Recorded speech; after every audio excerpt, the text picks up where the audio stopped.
Made it. I made it. Sorry, I was running a little bit behind. These are my night owls. Hello, night owls. The late night. If you're just now joining us, welcome to Advanced Statistics and Algorithm Niche Exponents. We're gonna. That's as far as my math jargon goes. I don't know any other like math terms. All you gotta do is say calculation for me, and I get real hypervigilant. I did take calculus 3 times in undergrad, just so y'all know. It's exactly what you want to know from your professor. Last time I passed with a 69.6. It was a 0.4. I begged that professor to have a heart and please just let me get out of this place. With that said, I made 100 in my stats class in grad school, so I've got that going for me because stats is the poor man's math. That's what that is. I don't say that in court, but I always think that because stats has the biggest words, and everybody's like, "Whoa, a regression equation? That sounds complicated," but it's not. Hello. For everybody that does not know who I am Dr. Armstrong, and I will be your professor for this course. This is counseling assessment, not advanced statistics. And this is the fun class. This is the class that I get to analyze all of you. Just kidding. We're not going to do that. Class where you get to analyze yourself, really, and learn a ton about all of the tests that are out there, some of which you can give, some of which you can't. But I promise you that by the end of this class, compared to most counseling classes, you will have a knowledge base that will be far more expansive and extensive than most grad school students get from a counseling master's. And that's because this is what I do for a living. I am a neuropsychologist, which means I'm a psychologist or clinical psychologist trained in predominantly existential humanistic psychotherapy, in addition to like personality testing and IQ testing, learning disability, that kind of stuff. And then I went back, not back, I just continued on and did an additional 2-year residency in understanding all things in the brain, how the brain functions, and disorders and diseases and injuries of the whole body and how that affects the brain. I'm in private practice up in Wiley. If you didn't read the story book that I sent out in my email, it had like chapters. Sorry, I was gonna make a table of contents for that thing, but the formatting was off. But in private practice, which I've been in for the past almost 10 years, I see kids, teens, and adults for anything and everything that affects the brain, predominantly psychiatric illness, but a whole bunch of things like ADHD and autism, traumatic brain injury, stroke, dementia. Yeah. Now, as a neuropsychologist, what I do, like what do I actually do? I spend my time interviewing patients and their kids and kids with their parents or guardians. Then those folks will go with my testing technician, thankfully, because I'm so sick of testing now. They do all the testing for me. They're in my practice. I pay them money, pay them good money to do it. Then when they're done, those people come back about 3 weeks later, and I walk them through all their test results, and which helps me formally make diagnoses if I need to, and then take that information and help those patients take the next concrete steps in making a treatment plan for my recommendations of like, okay, well, I'm going to recommend that we look at seeing a psychiatrist. Here are like 4 or 5 psychiatrists that I work closely with that I would trust and send my own family to, the ones that I like. That was my joke last class. And who I trust and who I'm willing to collaborate with moving forward and share all this information with. That's just an example. But at the end of that, I give them what ends up being almost a 30-page document report. And just so y'all know, I write about 280 pages on average each week in neuropsych reports. So every time I get that email from grad students like, 5 pages? You're gonna make me write 5 pages in 10 weeks, doc? My hands hurt. I will have empathy, but also a boundary. I'll just say, you know what? I'll tell you what, you're definitely not going to be hired at my practice for helping me write reports. And 2, just tough it out, I guess. Because 5 pages is nothing, man. It's like you can just turn on your mic and dictation at night and all the talking in your sleep, you'll get through like 20 pages. Okay.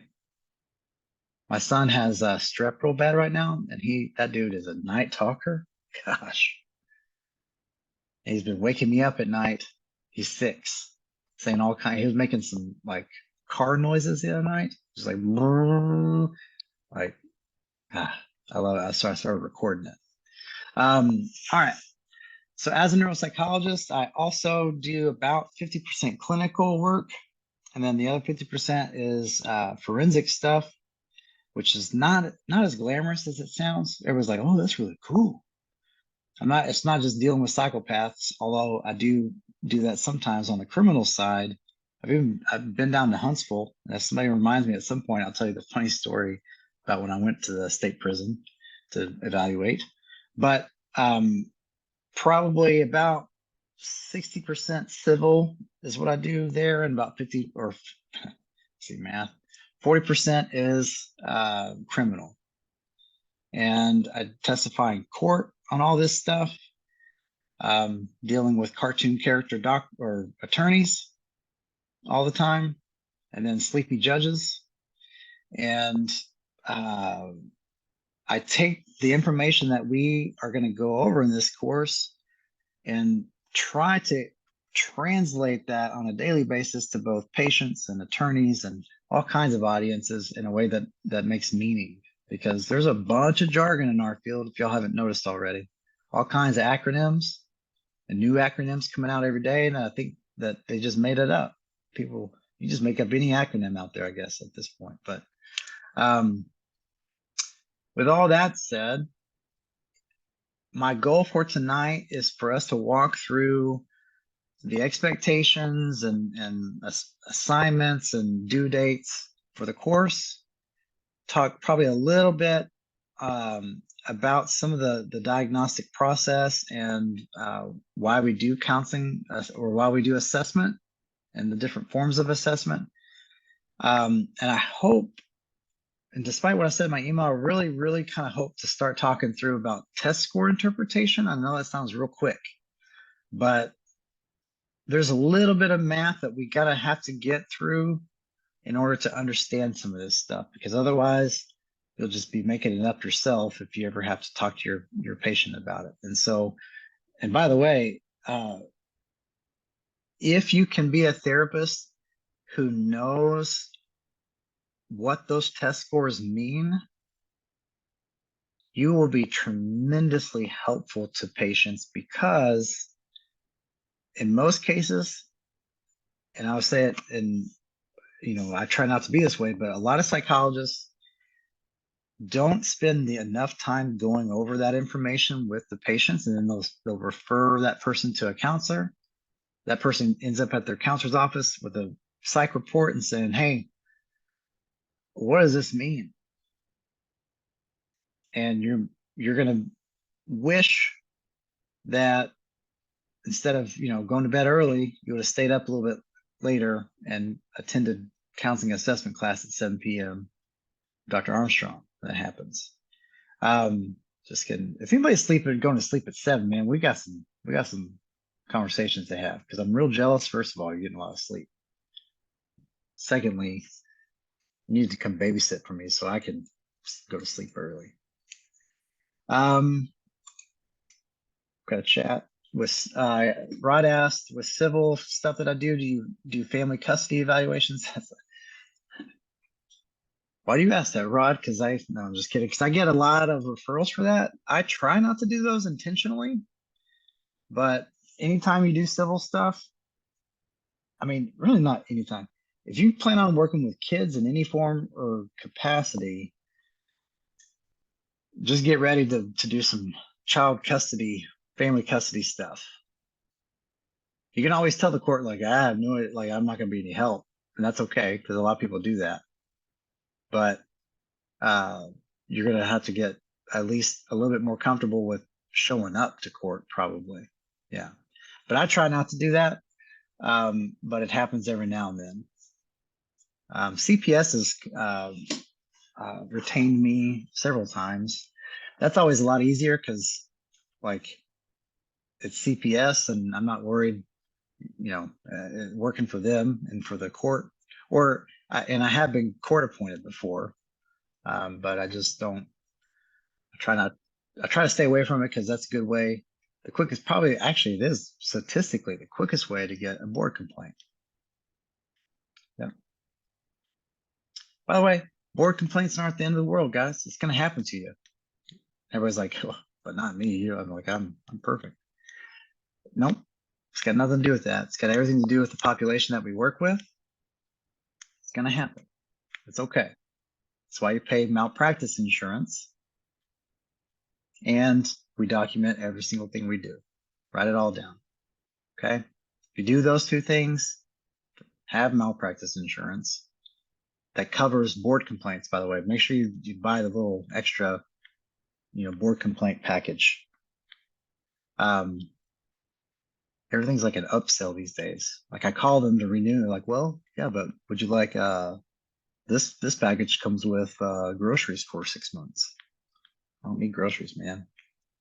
But with you being a counselor, and whether that's school counseling, professional counseling, or marriage and family therapy, understand that many of these assessments that we talk about may or may not be ethical and or under your legal scope of practice. Some are going to require way more than this class. They're going to require that you have a license and a whole bunch of continuing education in order to administer these tests. Some you could probably give right now. I mean, you can't do anything like officially, clinically, so don't do that. Everybody's going to go telling you somebody's going to have heard the wrong thing just did. Forget that I said that. Don't do that. I'm going to get in trouble. Some of these, you theoretically, if you had a license, you could give right now. Let's just say that, because they're real straightforward. You don't have to have any training to understand, what the Beck Depression Inventory is assessing for the most part. But things like the MMPI, you'll learn about what that means, the Minnesota Multiphasic Personality Inventory.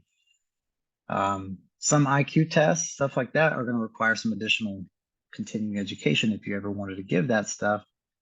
And I would encourage you, if you really, really are just passionate about testing, you might want to consider going back to get your doctorate to be a psychologist, because that's really the wheelhouse specialty of psychologists, and that's kind of what separates psychologists from counselors. Is psychologists have that capacity and official training that you guys take this class and a substance. Do y'all take a substance use class, like substance use assessment? No, career assessment. That's the other one that y'all take. Yep. So y'all take this class and that class, and that's not going to be enough for most of the tests that we talk about. Okay. But if you're real passionate about giving that stuff, that's great. And I'll be glad to help you think through what it might look like to become a psychologist, which is a lot easier than what you might guess. It's less about how hard it is, more about what's your educational stamina like. Yeah. Can you run a marathon, you know, while sleeping? With uh, this class, you're going to have a total of 4 grades. You're going to have a midterm exam, a final exam, and weekly weekly quizzes, and a personality project paper. As much as I wish I didn't have to make you write a paper, couldn't really think of any other creative way for you to show me that you kind of actually did some work on that, but I'm trying to make it fun. My big pet peeve is don't send me 5 pages of like pictures. I always get people as like they use like those templates in Word, that you can make, like you put like a picture in there and it curves the words around the picture. Don't do that. Just don't do that. And I'm not going to hone in on how many exact pages you have, but I do want you to get to know the Enneagram and the Myers-Briggs. I didn't make you buy a Myers-Briggs textbook, and if you don't have the Enneagram textbook yet, it's okay. I'm pretty sure you can get it on Amazon, like even electronically. If you don't know what that is, or if you're worried that that's some sort of like satanic something, it's not, because it sounds like it is, but it's not. Although if you're a Satanist, that's okay. We welcome you too. But the Enneagram is a personality typing, I would say, theory that nobody really knows where it comes from. It has something to do with math that's beyond my level of really mathing, and has been profoundly the most powerful tool in my personal journey as a human being, even though I hated it for forever. Did. Guys, I'm the most cynical of the cynics when it comes to show me the evidence. I am. I promise you I am. So I'm good at the expert testimony stuff because I can't even lie up there if I wanted to. Just it's in me, thankfully. I mean, I have lied, but not on certainly not on the stand. My point with that is that the Enneagram doesn't have really much science behind it. It's like the floppiest of the floppy out there. It's not a science really, but I'm telling you, once you really understand it, you're going to discover a incredibly helpful way of conceptualizing every single person that you meet pretty quickly in a way that you can respond to therapeutically. Yep. I make all my employees at my practice take the Enneagram, then we spend an hour going over it. They're all worried about it. It's like, you're going to diagnose me? No, we don't diagnose based on the Enneagram. I might diagnose you, but I'm not going to tell you.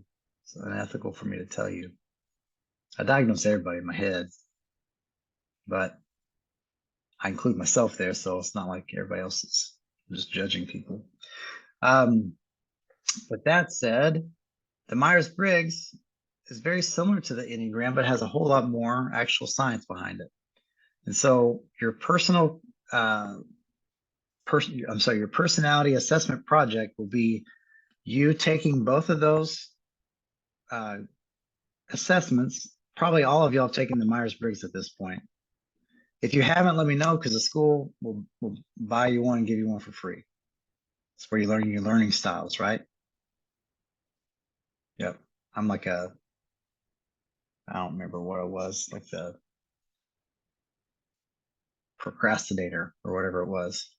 think that's what it was. But um, the Myers-Briggs and the Enneagram work well together in counseling because the Myers-Briggs gives you a way of understanding that person's cognitions, mainly their cognitive perception of life. Whereas the Enneagram deals more about learning how somebody responds to stress. Because with the Enneagram, you can predict pretty accurately whether or not somebody is working towards a healthy direction of psychological adjustment or an unhealthy trajectory. And it'll help your clients discover that about themselves as well. So first step is for you guys to learn all that stuff.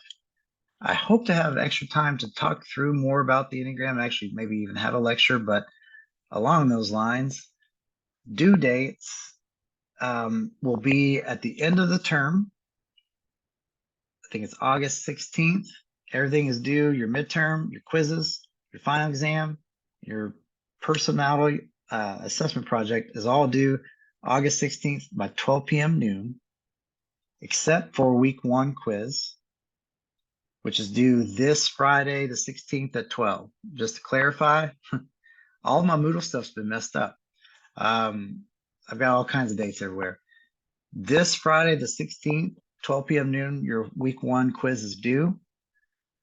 That's because I need to take class roll, because if you're not counted present, they will show up at your house in the middle of the night demanding money.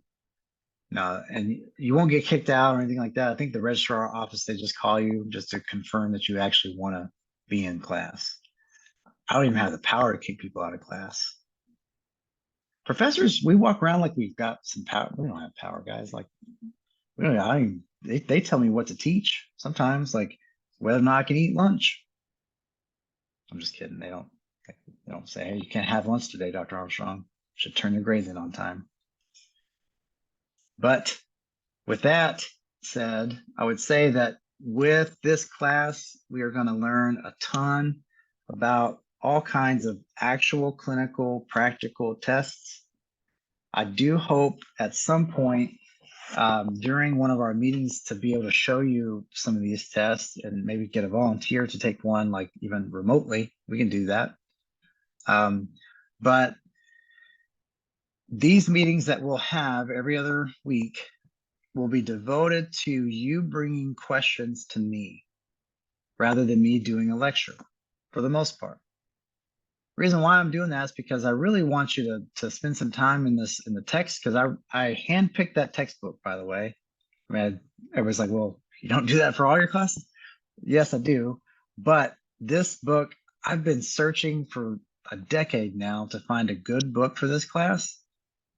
And this class is a newer one that I feel like has one foot in being able to teach psychologists about this stuff at a really advanced level, and then the other foot at teaching counselors at an advanced level with this stuff. And it does it in a way that's humanistic and not just like real technical, because this stuff can get real technical quick. But it does it very concisely. It has good summaries. Yeah. Without too much bias. There's quite a bit of humanistic bias in there, but that's okay. I'm never going to fault somebody for trying to be nice. But the more you stay up to date with the reading, which is outlined in your syllabus, and the more questions you have to bring to me during those meetings, the more you're going to get out of these meetings. Because if nobody has questions during those times, I mean, I'm not gonna put my kids down for bedtime just to stare at you guys awkwardly. Okay. I will at least make a few funny faces before I leave. Does anybody ever do do FaceTime? I can't do FaceTime, man. I look at that thing and I'm just like, good grief, what's wrong with me? Because my face never looks right, right? Then secondly, you can't stop staring at your face. And then you're looking at their face and you forgot what you're talking about. That's kind of what Zoom classes feel like sometimes. So with our meetings, I'm going to shoot for us to have about an hour each every other week. I will record those and upload those. If you can't make it, that's completely okay. You don't even have to email me. I mean, it's nice when people do, but you don't have to let me know if you're not going to be able to make it to class. But the more questions you have about the topics, the better. And at the end of this course, I offer a Q&A. It's the Wednesday, the 16th, actually, is when it is. That evening, it's optional. They are all optional, but you can show up and ask all questions related to practicum, licensure, private practice. How do I get, a job? What am I going to do when I grow up? Kinds of questions. Okay. I'll try to record that and post it if I can, but sometimes there's just a lot happening that week. And I always get like 4,000 emails from students asking me, what's the name of this class? Just like, do we need the textbook for the course? I had that question one time the last week of class. I was like, man, I'm not even going to answer that. You know what? I stared at it for like 20 minutes just looking at that. Just my eyes twitching. All right. Dr. Armstrong, I have a quick question. Yes, ma'am. Mm-hmm. No, I just forgot. Never mind. I'm sorry. I totally it was like there and then it left. I'm sorry. Never mind. Go ahead. I'll think of it again. That happens to me all the time. Usually on the stand. That's the worst place for it to happen. You're just like, and then everybody's like, why is this guy just standing there awkwardly with his mouth open? Mm-hmm. If you ever get on the stand and you forget what to say, you just tell them, say, hey, I forgot what I was saying. Can somebody remind me what I was saying? And everybody's like, can you say that in court? And then you can, by the way. If you just approach it like we're not in the king's palace, you're going to be okay there. Promise. Does anybody want to go into that field? Like forensic stuff? Initially. It's not as scary as it sounds. Attorneys, just imagine they are colored in cartoon colors, and you'll never ever be, because they kind of act like it anyway, and so you'll never ever be intimidated again. All right, well, let's talk about some actual practical stuff for tonight, and then get you guys having some extra free time tonight. Math. Folks, there's some scores that we'll talk about in this class that you're gonna be like, T-scores, Z-scores, standard scores, scale scores, percentile ranks, stanines. I still haven't figured out what stanine is, by the way. I don't think anybody does know what that is. But remember this. You really have two types of scores out there. You have raw scores where we're just counting the number of something. So if I gave a questionnaire that had 10 questions about depression, and if you answer, one way, you get a point. If you answer another way, you don't get any points on that. I'm just going to count up those points. Let's say they got 7 out of 10 points on a depression questionnaire. Well, that's one way that's one type of assessment that's out there. Literally, where we're just counting the number of something. Okay? That's kind of what the Myers-Briggs does, by the way. Whereas the other types of tests that truly end up being a lot more useful, to be honest with you, are the ones that say, okay, well, how do we know if somebody says, 7 out of 10 of these depression questions true, is that a lot? Is that normal? Like, does that mean they should be diagnosed or not? What do y'all think? How do we know? How do we know what would be normal? Well, it depends upon what your medium is, right? Or your average. And what 100%. scale you're using, and I mean, And where do we get the average from, right? yeah. So the question comes, compared to who? So like, is this normal compared to like people the same age, or compared to, aliens on Mars? Right? So like, we want to know with these assessments, we want to know when we look at a score, where does this person score on this test or this assessment compared to everybody that is like them? Or everybody that is like them who are healthy without any psychopathology. And then the last or there is or compared to people in clinical populations. And I'll give an example. If I give an IQ test or intelligence test, right? And we're going to talk a lot about IQ tests in this class. 100 is the average, just so you know. 100 is always the average for IQ tests. Somebody scores 100 on the IQ test, that's the 50th percentile. And that means they did better than 50% of people out there the same age and biological sex who don't have any history of anything. They don't have ADHD, they don't have any history of any psychiatric or medical condition. These are clean, healthy brains. Okay. And I do that because I want to know, what is this person's IQ in the general population? I could also look at that person's IQ score and then take that score, wherever it was, let's say it's a 20 out of 40 raw score. And then take that score and compare it to clinical populations. Say, okay, well, if I think they may have ADHD, what does their score look like compared to people with ADHD? Do they have a higher IQ? Do they have a lower IQ?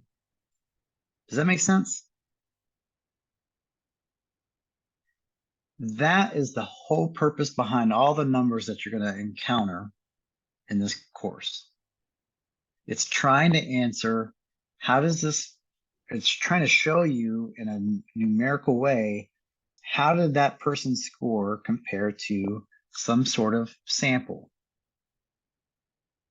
And as you can imagine, it matters a whole lot who we're comparing them to.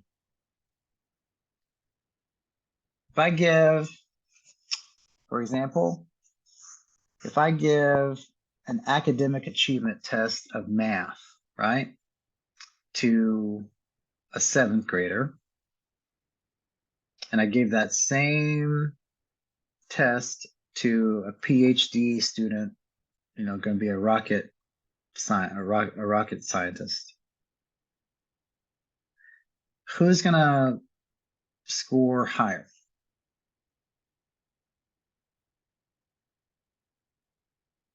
The rocket scientist. I mean, we're going to go with that answer.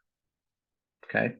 I know it's 7:40. Everybody's like, man, 7:40. You just very glad I'm awake. I'm not even awake. Just staring at you. The rocket scientist is going to score higher, but both of those people may be average compared to their peers. Does that make sense? And so we're always wanting to compare, in most cases, apples to apples when it comes to these scores. And all these tests are trying to figure out what's normal and what's abnormal statistically. Y'all remember the normal bell curve? So every college student's worst fear. Let's see if I can change my background. I've got the normal bell curve as a background. That's how nerdy I am. Whenever I don't want to read y'all's papers, that's what I, can y'all see that? There you go. Is there a bell curve back there? Awesome. That's what I do when I have to procrastinate and make bell curves. Got a whole artwork poem. I sell them. What we're looking at there, let's see if I can get out the camera a little bit. There we go. Look at this, I feel like a weatherman. This is the normal bell curve with the 50th percentile right there, right? You're going to see this a whole lot in this class. Don't let that scare you, because what it's visually representing is, imagine a pie chart, right? You remember what a pie chart is? It looks like a pie, it's a circle with triangles in it, like a pie cutter. Talking about percentages, right? So if I wanted to say, what's the percentage of grad students who read before class, would be the little teeny tiny slice, and the rest of this thing would be all the ones that didn't, right? But imagine that we opened up that pie, and what we're looking at here is, if we lined up all the scores on like a test from lowest that way, whichever that way to highest this way, good grief, from lowest to highest, it would fall on a normal distribution, just like a bell curve. Most psychological traits, cognitive functions, neurological functions, when you measure them enough times in a population of people, most of them are going to fall on a normal bell curve. So we're going to have some that are very, very low scores, some really high scores in the normal population. And it's predicting what's the chance. Like, for example, if you scored 50th percentile, that's saying that within a standard error measurement, that's another word you're going to come across, we are pretty confident that that person's score is, in the 50th percentile plus or minus 10 percentile points or whatever. Is everybody following me so far? Yeah. All right. I am going to pause this right there for tonight, because if we go much further and talk much further about math, you're going to lose me probably. Even though this is literally what I do, is explaining this to patients on a daily basis. But I promise to go over this a little bit more next time we meet. And your book is pretty good about covering it. Don't get lost in all the algorithms and all the equations and, you're not gonna have to memorize that stuff for your licensure exams down the road. And if you do, just skip those questions, okay? I'm just kidding. Don't really do that. You're not going to memorize that stuff. They're not gonna ask you to recite, like how to come up with a Pearson's R correlation. But you might have to answer questions like, what is the Pearson's R correlation, on a multiple choice exam? Which is why I wrote the questions that I did, the quiz questions, trying to give you some of that practice right now. But while you're reading, just remember those two big concepts, that we are either counting a certain number of traits or symptoms or, whatever, and just trying to eyeball it and say, okay, well, 7 out of 10 is a lot. Or we're going to say, oh, they got 7 out of 10. I don't know if that's good enough. I don't know if that's normal. So I need to compare that 7 out of 10 to some other population to figure out if it's normal. Okay? That's the big concepts. If you remember nothing else from this class, at least in my review, say, you know what, I didn't learn much, but I learned 2 things. And here's what I learned. When you got to do your feedback at the end of the course. We see those too, by the way. We don't see who wrote them. By the way, I love y'all's feedback. It helps me. Some of y'all are mean though. We just need to be kinder. Any questions, concerns? Promise not to be this jokey every time. Just had a long day today, guys. My kid's sick and I didn't sleep a lot last night. So the Ingram, is it like a test we have to take, or is it in the Enneagram? Yeah, yes, sorry. Yep, it's hard to say. Yep, it's Ennea, like Ennea, Enneagram. Okay, Ennea. I pronounced the thing wrong, so no, I do too. And don't worry, because we're in Texas. Listen, guys, we're in Texas. You can say it however you want to, and just tell people you're from East Texas, and they look at you funny. So, in the introduction, In the introduction of that, that's kind of what you're talking about, that we're basing it off of that, from the introduction, choosing from the 9 types. Is that what you're referring to?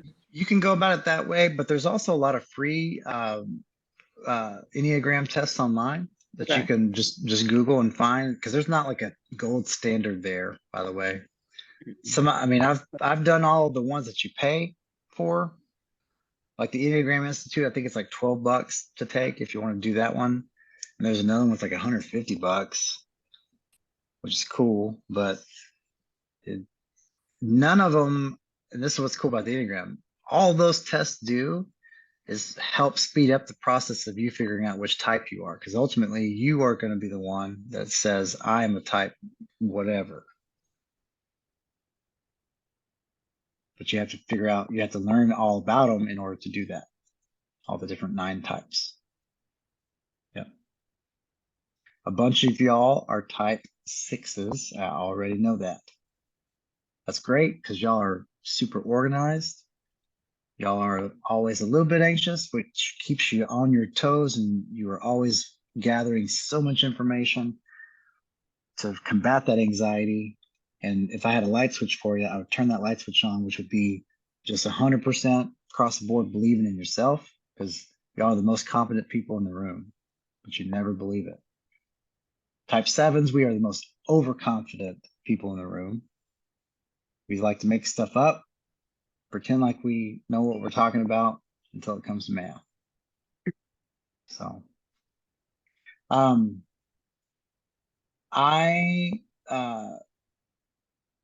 I will be available, certainly checking the email messages over the next couple of days. And if you've had me before, I do promise to be better at getting back to you. So if you've got more questions or anything, please reach out. I'm looking forward to it. All right, folks, well, y'all have a great rest of your evening, and You too. we'll see you in a couple of weeks. Thanks. Thank All you. right, take care. Thank you.